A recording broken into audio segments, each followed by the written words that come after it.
Our study today comes from a dictation that Jesus gave in 1971.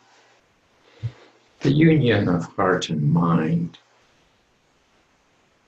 is found in volume 14, number 11 of the Pearls of Wisdom, if you're interested in searching further with it. He starts out with one of the verses from the 5th chapter of Matthew. Blessed are they that mourn, for they shall be comforted with truth. You know, that last two words really sets off that thing. Blessed are they that mourn, for they shall be comforted, as we find it in Matthew. But when you add, they shall be comforted with truth, makes all the difference in the world. I remember so well, while we were on staff, I was sort of the hospital chaplain, as they call it. And one of our people on staff was also a teacher in the school.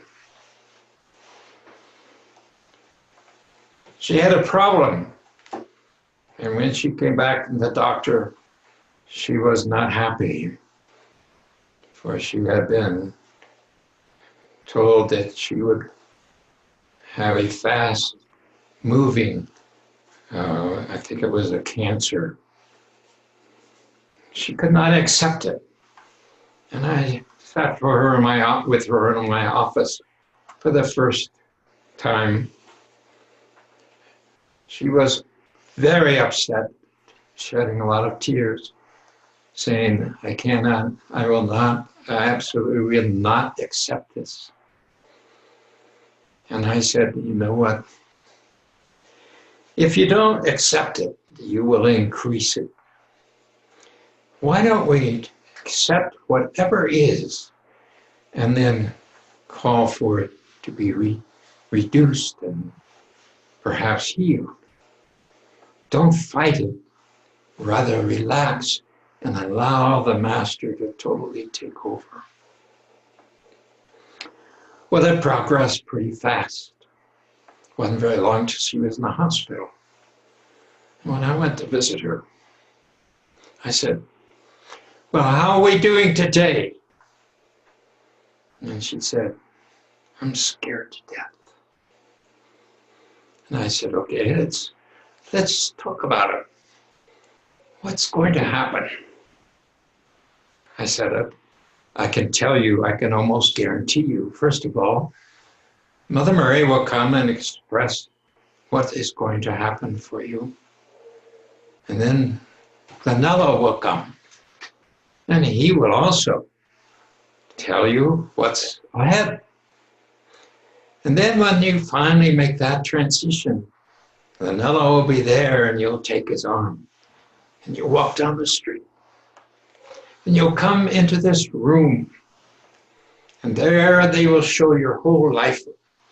I said, it's really a very beautiful thing. You have nothing to worry about. The next day when I walked in, I said, how are we doing today? I'm scared to death. Okay, let's talk about it. So we talked about it day after day after day after day. Now, those who believe in Mother Mary often will have the experience about 5 days before the transition that Mother Mary will come and will explain everything. And then sometimes Anella will also come. And so as the time progressed, she was getting more and more used to the idea that she might be leaving, not fighting it so much, until finally that time came when she experienced Mother Mary coming. She explained everything. And then she also had the experience of Vanello coming.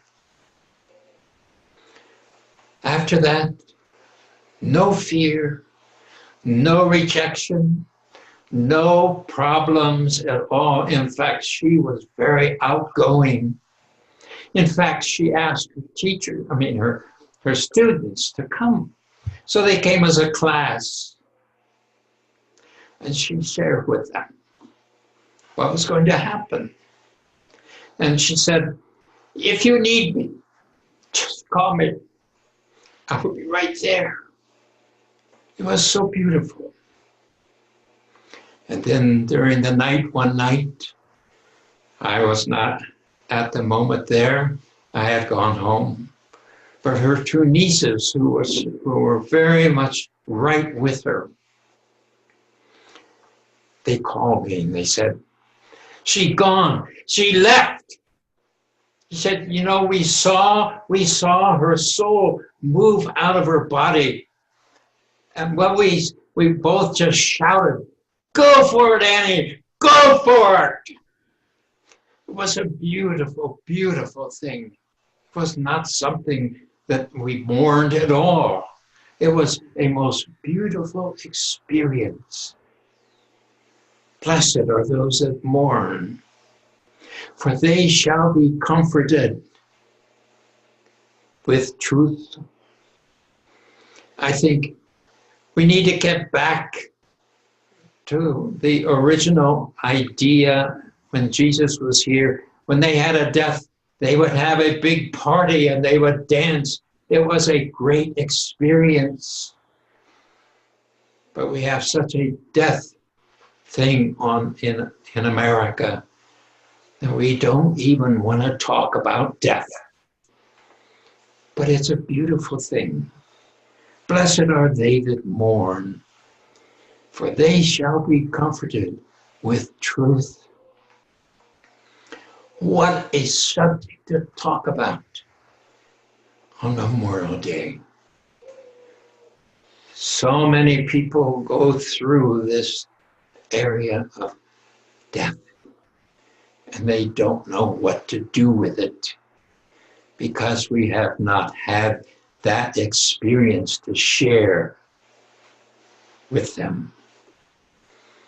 Jesus continues, as man and woman of today gather photographs of loved ones, as they preserve mementos of other days and other times, so do the Akashic records marvelously preserve the goings and comings of men. One of the sweetest thoughts for all who have lost those whom they love through the change called death is the concept that every young atom of each person is immortally preserved in the consciousness of God. All Carolines, all sorrow, all undesirable episodes are forgiven, and only that which is deemed worthwhile in the mind of God is preserved in his foreverness. So, how do we apply that? I think I've shared before. We have what we call our higher self, or our causal body. Our causal body is what he's talking about here. Everything that you have done that's positive, that's good, and so on, is in your causal body. You are building your mansion in the beyond with every good thought and every good thing and so on. I often like to think of it this way. I live in a very simple house, a caretaker's cabin, if you will. But You ought to see my mansion up there. Really doesn't matter for these few years here that my house is so simple. It's what I am building there that really counts. And this is what the Akashic records are. But men sometimes, he said, fear the realm of Akasha and even the nature of the Father himself to be as a vast ocean that swallows up their loved ones and their cherished moments, never more to release that which is absorbed. He said, let me elucidate. Each day, each cycle, out of the depths of God's love, from the hand and the wheel of the great master potter of all, come forth new moldings according to the ancient patterns and ideas of his creative intent. Every day, you and I have all kinds of ideas waiting for us if we would tune in to get them. He said, nothing worthwhile is ever lost. All is preserved in the miracle of the eternal resurrection as fire sparks of cosmic magic, revealing the infinite care of God for each creature made in his own image.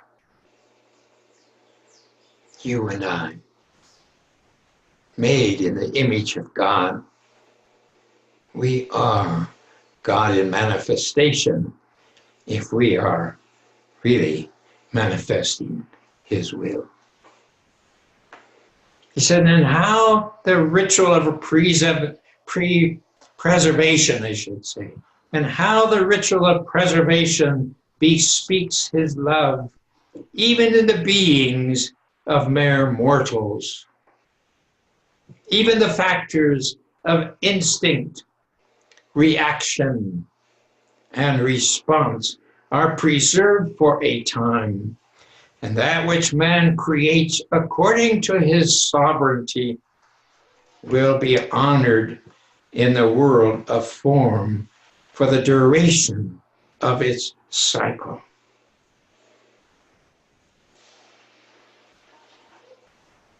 We are eternal.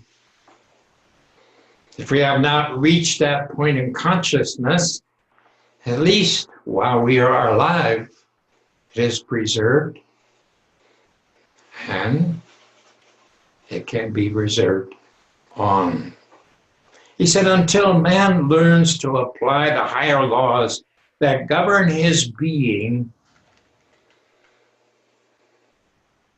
he will continue his energy output according to old patterns of human habit and tradition.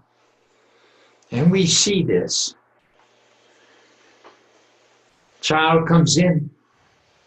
He brings with him tendencies, geniuses. Here's a child who was a tremendous orchestra leader. And so you see him demonstrating. Here's a 4 or 5-year-old, but he's got it so well that he's leading a great orchestra. This little guy stands there and he's really going at it. You say, wow, that guy's a genius. Look at that. And then you see the one who brings in with him tremendous agony, anger, resentment, fighting every moment he's here. And you say, wow, what's going with this child? They bring in this with them. If we can learn to go to the higher laws rather than going with the momentums of the past, we can get much further down the line. said, but when he understands at last the great tide of reality that is onward moving, that is progressive, that demands the discarding of unwanted qualities and conditions, and that continually directs and redirects all parts of his being into the patterns of perfection, then he will shine outwardly like the inward radiance that is reflected in the image of God placed within himself by the Almighty. How many times you see people constantly living in the past, not being able to let go of what happened years and years and years ago. They just keep regurgitating. And then next lifetime, they can do the same. In the next lifetime, they can do the same. Until they finally get sick and tired of doing the same. And then they can start seeing, oh, wait a minute. You get new ideas, and suddenly you get on the thrust of the impressions of God moment by moment and day by day, which makes a victorious ending in the ascension. He said, why are the soul ties to the Father so relevant to the heart of man, and yet so meaningless to the head?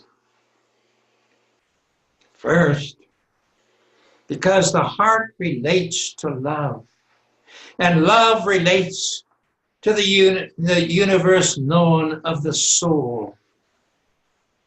Secondly, because the head relates to the examination of objects and concepts by the fingers of the mind. Standing alone, without the employment of the heart, the head often makes those brittle decisions which shatter on impact the tender and intuitive feelings of the soul. Haven't you heard parents jump on a child verbally? Just made your heart cry within because the parent was not conscious of what it was crushing within that child.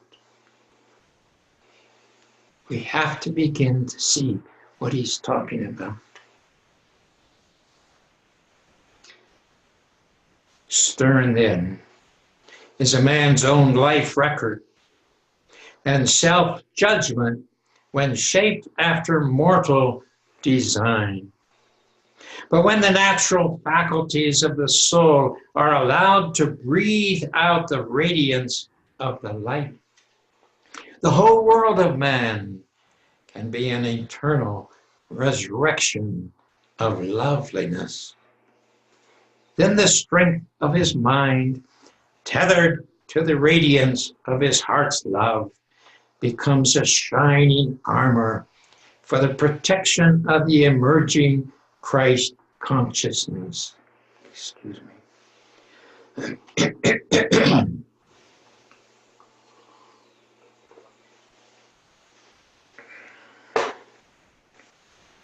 Then the middle wall of partition between the Holy of Holies of his heart and the focus of his mind is rent in twain. And man, having access to the corridors of both mind and heart, fashions new wonders of perception and precipitation out of his total being. Wherever the wall of partition exists between the heart and the mind, wherever one predominates over the other, there is bound to be an imbalance of expression of the Christ. Whether the corpse-like gloom of a carnal mind that goes about classifying and devouring everything and everyone with a cutting, criticism, or the unbridled passions of a fruitless desire issuing from a heart untethered or untutored and impure. Whenever you hear somebody criticizing other people, you know there's imbalance in the person, in the heart and the mind. And we need to be aware of that. As you look in the mirror, what is your thoughts? What are your feelings? It tells you where your imbalance is. But when the union of heart and mind occurs under the aegis of the eternal Father and his eternal Son, then the meaning of the resurrection is revealed in the pulsating identity of the Christ, delineating mastery for all and in all. Then the soul looks on as from the flame within his heart, the flame of balanced love, wisdom, and power. A new age man is then born, leaping over the pages of history in giant strides. He rides upon a white horse, the master of his destiny and of his karma. His image is not cast upon a cross of human torture and debauchery, but upon that masterful building which appears on the horizon of the new age. For man has first built the kingdom within, utilizing the rock and the timber, the chemistry and geometry, the very laws and elements of the firmament on high in his mastery of self and of the abundant life. When this happens, the inner beings of sufficient numbers of embodied people and women, men and women, then I am sure that the kingdom of heaven will come, a reality in the world of form. But so long as the sense of struggle pervades the world's thought, so long as life is considered a race of competition for the accumulation of worldly goods, wherein man's life becomes based upon the abundance of things which he temporarily possesses, his life is not abundant life. His life is not based upon knowledge and victory of the resurrection flame, but the kingdom that is not within and will not manifest without. We come in this 20th century to give new concepts to men that are relevant to today, to relate his mind to the marvelous coming outreach, cosmic outreach, his mind, to relate his mind to the cosmic outreach of the mind of God, and to teach him how to tether his being to the rocket of the Spirit that soars to untrammeled heights and discovers a design so vast, a reality so supreme, as to liberate his very soul from the socket of mortality. How can you stay in this limited socket of mortality if you can experience the vastness of the cosmic reality? By a like token, we teach the leap of the ascended master's consciousness into the domain of self, into the microcosmic world of man's thoughts and feelings. Can man realize the mastery others have accomplished? Then let him also realize that he too can master himself and his world. Let him be unafraid to advance in the God design. Let him be unafraid to advance in the God design. How many times we are limited by fear. We get a new insight, but we're afraid to really give up everything for that insight. What about this? What about this? What about this? And eventually we lose the whole insight. Rather than trusting Almighty God and the masters who are walking with us and moving with everything we have into the new thrusts, into the new ideas that the masters have given to us. The myth of glorifying the outer identifying of any man, including that of myself. This is Jesus writing this. Including that of myself, must be perceived for what it is. Man must understand that there is none good but one, and that is God.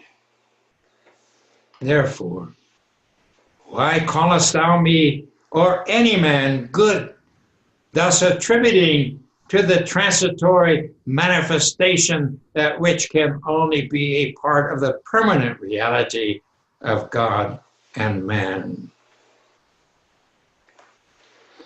Soon after I came into the ministry, I was involved. I went to a minister's meeting. It was in Columbus, Ohio, in a huge church in Columbus. The man who was the minister there was named Roy Burkhart. He was a very common man. The way he would dress, and when you meet him on the street, he would be like maybe a farmer would do it. He would not put on any professionalism. He was just Roy Burkhart. But his church had grown very large because he was so practical and he had so much love. And one of the stories that I heard about him or his wife when I was there was that she had gone to this woman's meeting. And this woman came up who was very, very, how should we say, outgoing about her love for Roy Burkhart, what he has done, what a great man he was. And he kept going on and going on. And his wife finally said, his dirty socks smell like any other man's dirty socks. And that stopped the conversation. I have to laugh.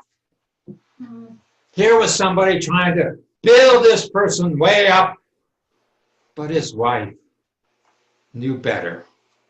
There was only one really good man, or good, and that is God himself.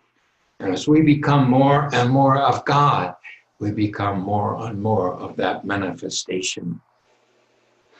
He said, man must understand that the greatness of God and the potential of Christ's accomplishment lie within themselves.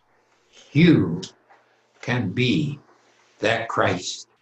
You are that Christ to the degree that you manifest what he manifested.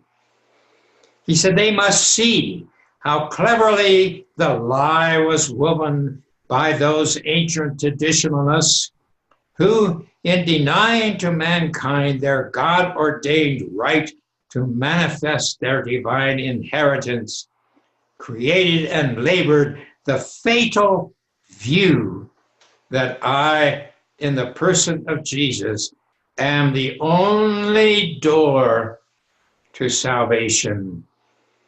This pernicious doctrine, or this destructive dark doctrine, has replaced the teaching I gave to the disciples that the Christ that I am of every man is the open door which no man can shut. He's talking about you and me, the Christ of God. Jesus manifested that Christ. You and I are supposed to manifest that Christ consciousness, and that is the open door to heaven. The only begotten of the Father, full of grace and truth, is the Christ Spirit that before Abraham was, I am. Let men realize that the door of the I am is a universal presence. That the door of the all-pervading Spirit, whom I revealed as Father, is the Father of every man. That the light is the light of every man, revealed in the Gospel of John in written form, but first revealed in the presence of every man that openeth his eyes. Some have feared this to be the saying of Antichrist. Ah, yes. I know this so well.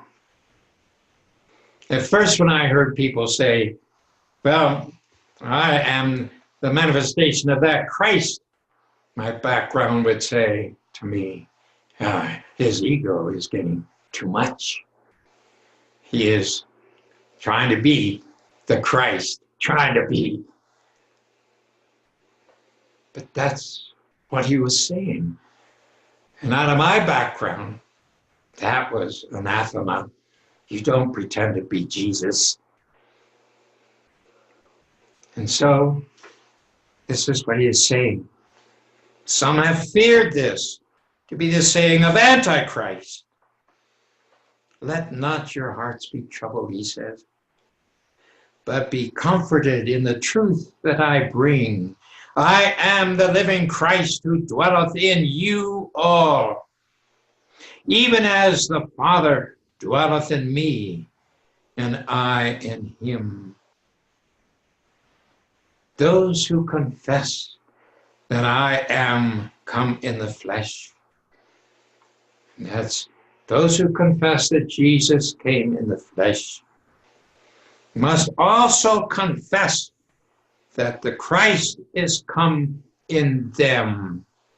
If you believe that Jesus came, the Son of God came in the flesh, then you must also confess that he also comes in your flesh.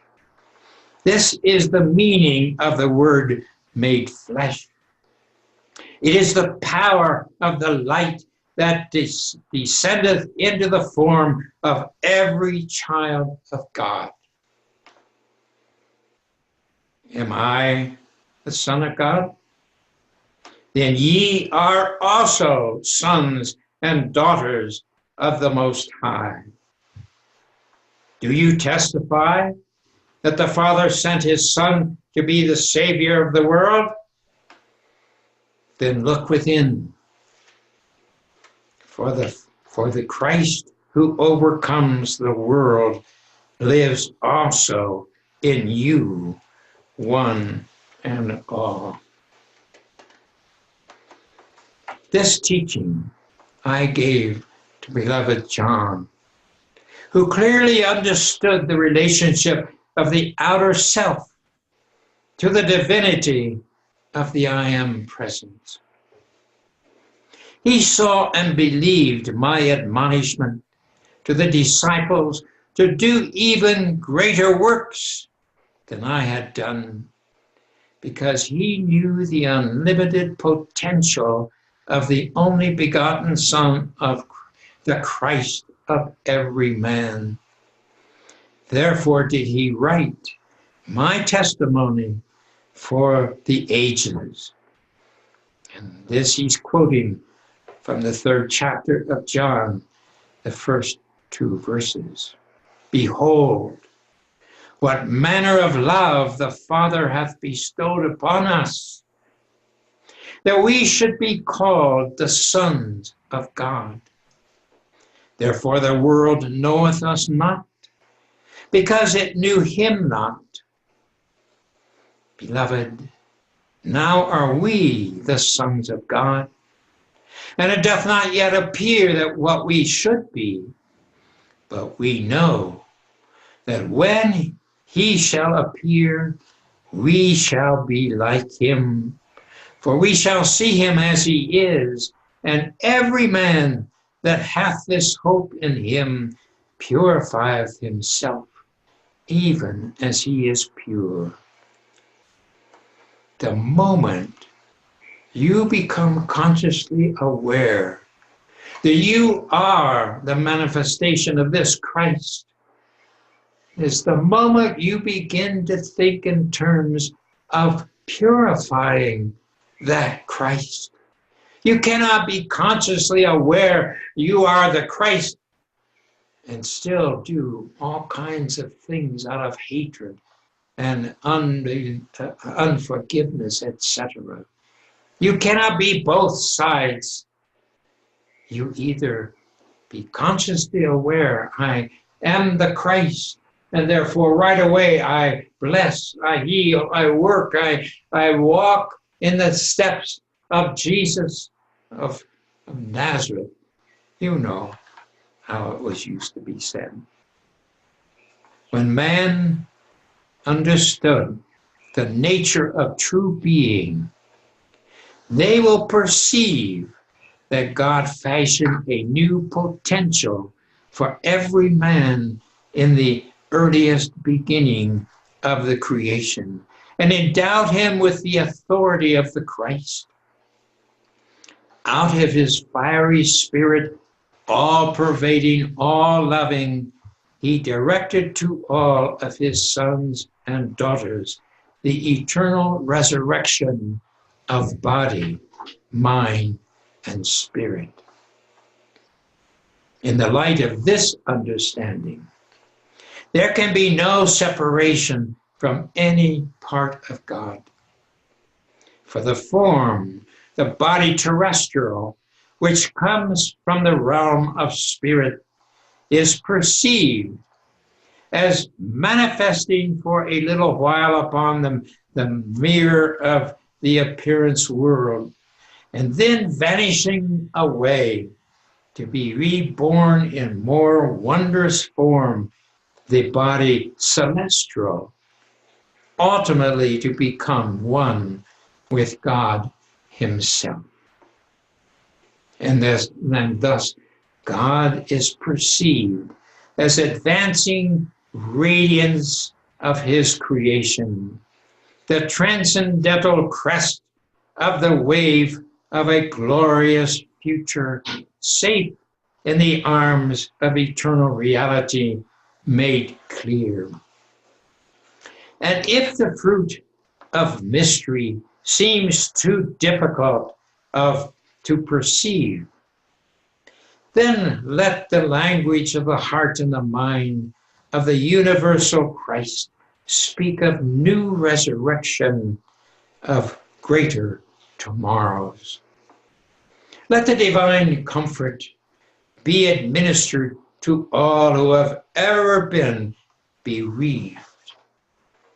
Let all understand that their life is in reality the life of God, and that the moments of time ticking away by the rhythmic beat of the clock are actually sublime moments of opportunity, wherein the realization of cardinal truth can be at last be imparted to the soul, that opens mind and heart to the reality of Christed being. Then sin and darkness and error shall be no more. For these grave clothes are put off by the universal man, who, stretching the limits of the universal Christ, appears reaching unto the stars and the glorious sun and beyond, until he finds the great heart of universal passion for the abundant life. A God is born in man, and man becomes that God, according to the original intent. And the spirit of the eternal resurrection is the face of the eternal morning. I am he who loveth every child, every man, and every woman, every creature, great and small, with that transforming love that transformeth all. Your elder brother on the path, Jesus. Oh, beloved Jesus, thank you so much for identifying again within each one of us the true nature of God within us, the Christed consciousness. So raise us in this moment to truly understand the very essence that you have given you. For we would become, as thou art, the Christ of Almighty God, to all we meet, to lift in this day of celebration every man, woman who have given their lives for their fellow men. For this we do ask and pray with thanksgiving. Amen and amen.